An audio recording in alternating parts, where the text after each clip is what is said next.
Harvard professor Cornel West and economist Sylvia Hewlett believe that parenting in America has become a countercultural activity. They have co-authored a new book called The War Against Parents, which targets big business, government, and media culture for devaluing the role of parents. The book represents a call to action in the form of a parent's Bill of Rights. The bill states that parents are entitled to such things as time for their children, economic security, and a pro-family legal structure.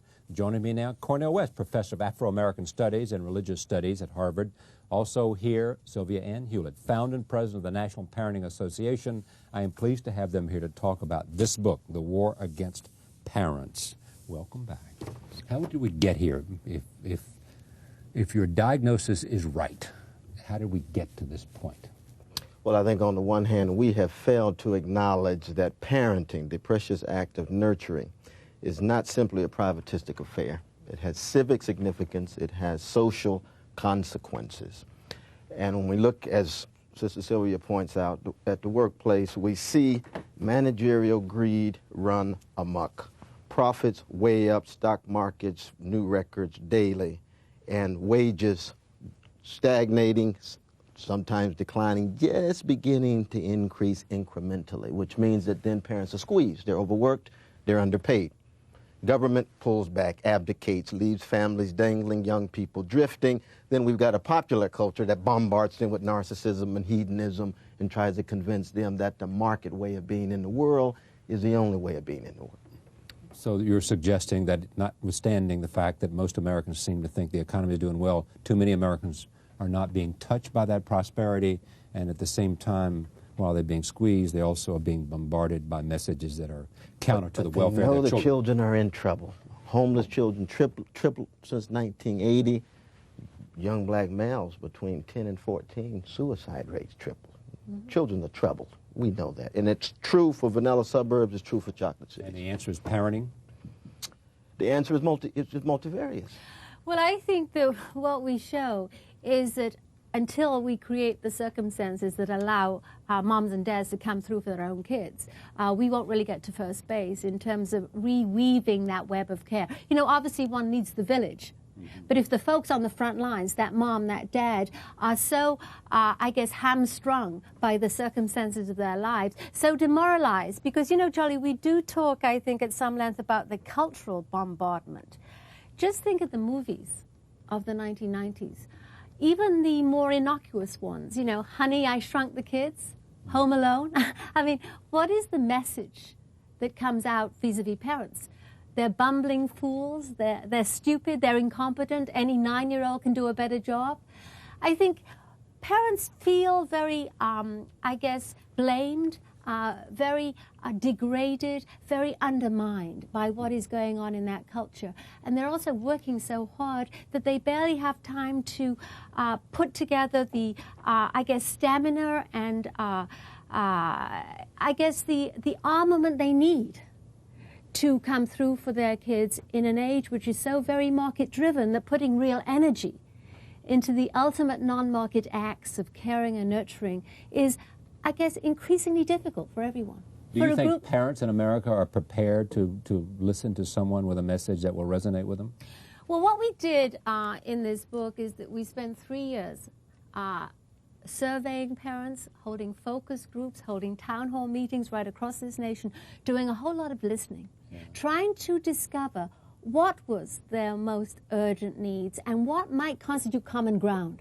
Because for so long, you know, family's been this political football that we've tossed around, and, you know, we've managed to divide parents. Working moms against moms at home, blacks against whites, males against females. In a way, our partnership in this book is symbolic of what we're struggling to do here, which is to find that magical shared territory where the passions that parents undoubtedly feel for those young kids in their charge can be turned into action in the public square. Because, you know, right now, the 62 million parents of America... let's assume it's turned into action. Yes. What would that action be? Well, you know, the Bill of Rights is the bottom line. It's what these parents told us they wanted. And the Bill of Rights is centered around the time crunch, because we discovered, talking to folks all across this nation, that 91% of moms and dads right now find the parental time famine, the problem that's number one in their lives, the thing that crucifies them, the thing that keeps them up at night, the thing that prevents them, being on the case with their kids. And so what we've done is put together a group of measures that help ameliorate and resolve this enormous problem in their lives. And I understand, but what are those measures? Well, it's the time crunch connected to economic security. Right. There has to be jobs, not simply any kind of job, but jobs with a decent and living wage. We talk about increasing minimum wage to at least $7. We talk about eliminating payroll taxes for parents. We talk about trying to lift the burdens on working parents, because what we're actually doing is engaging in a progressive intervention in this very intense debate over American families. We know Dan Quayle and other deeply conservative fellow citizens often consider themselves having a monopoly on the concerns about parents. And we're saying no. That great C. Wright Mills once said, you have to connect personal troubles with public issues if you're going to generate new progressive possibilities. And for too long, progressives have not been able to zero in on troubled families and yet cast it in such a way that workers are empowered, that citizens are empowered, and that there's some accountability of the most powerful and wealthy in our society. I'll give you a very specific example. In this country right now, 31% of working women still don't have the right to parenting leave when they give birth to a child. And many of them are back at work 10 days after birth. Do you know why? Because that act that, Clinton got through with such fanfare at the beginning of his term was unpaid leave, and it was limited to companies that have more than 50 employees. Yeah. And since the great growth in our economy is actually in small firms, increasingly new moms have no right to anything. Not even any right to unpaid leave. Now, we're the only nation in the world that creates those kinds of messages and signals around birth. I mean, the message we give parents is that this stuff doesn't matter. We can't afford it anyway. What would be an appropriate paid leave program for American mothers? Well, we go talk to a lot of experts. We also, have models from other nations, Australia, Canada, Europe, whatever. And what did you come up with? 4 months at full pay. 4 months at full pay. Which can be from shared. Birth forward, or? Yes. For the first 4 months of life is thought to be the minimum amount of time necessary to bond with that new child, to make sure that this family is launched in its new and, I think, very challenging, if joyous, new phase of things. And that is a minimum. And I think it would make a huge difference. For instance, when I had my first baby here in New York City, I just got 10 days off, and I realized that one is back at work, doing at least 4 things badly. And what about the fathers? Well, the fathers are in even worse shape, because we recommend that we have mandatory leave for at least 3 weeks. I mean, that doesn't sound much. Make them leave. Well, right now... From top to bottom. CEOs all the way down. Yes, because everyone, 43 million folks have lost jobs in this economy in the last 2 decades. There's a lot of insecurity out there. The figures show only 1% of men take the stuff that's on the books because they're all scared that they'll get fired or demoted or reinterpreted on the job. So we have to make it a real right, something that everyone takes. It is, it seems to me, in America. You and I may disagree over what's a programmatic solution or who the villain is.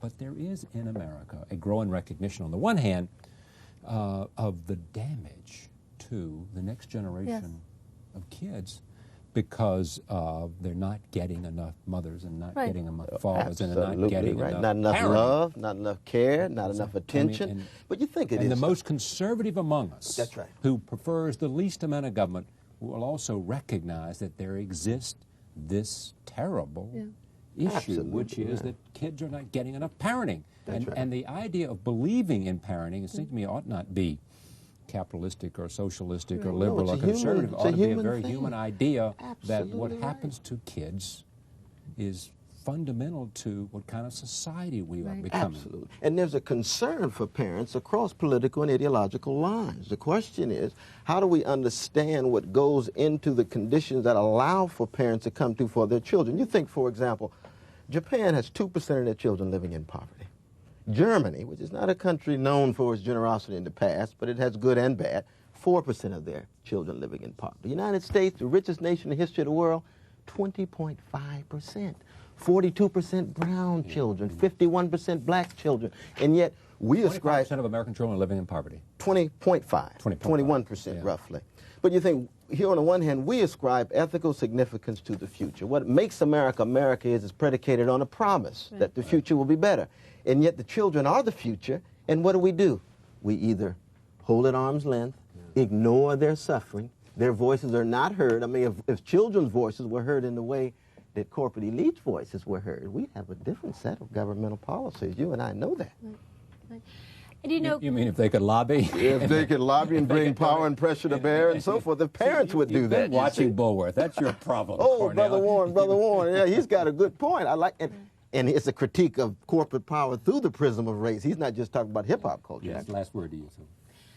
I guess this book is full of heroes and heroines, because what we've discovered out there is, despite the fact, parents are working 2 jobs, they've never been as burdened as they are right now, they desperately want to be able to come through for their kids. And we're not just talking about helping them with their skills in school. We're talking about, growing these young souls. The book is The War Against Parents, Sylvia Ann Hewlett and Cornel West. Bill Bradley says this book tackles one of the most important challenges facing America today, how to help children and the parents who raise them. They detail some of the sobering facts about how difficult it is to be a parent today and obstacles presented by the workplace, popular culture, and laws. The book concludes with a plan of action, a Parents' Bill of Rights that seeks to unite parents behind an agenda that spans the usual divide of race and class and gender. If you care about your kids, or if you do not have kids but care about America's future, says Bill Bradley, read this book. Back in a moment. Stay with us.